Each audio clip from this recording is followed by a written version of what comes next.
அண்டம் முழுதும் ஒன்றினுள் அடக்கம். அதுவே ஆனைமுகமெனும் ஓங்கார விளக்கம். சுழலும் கோள்கள் அவன் சொல் கேட்கும். அவனை தொழுதால் போதும் நல்லதே நடக்கும். ஆனைமுகனை தொழுதால் நவக்கிரகங்களும் மகிழும். நல்லதே நடக்கும், நல்லதே நடக்கும்.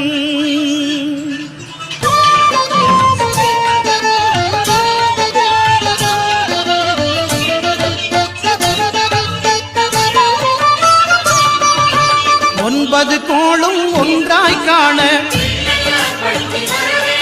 அங்கு கற்பகம் என்னும் கடவுளின் மெய்யில் 9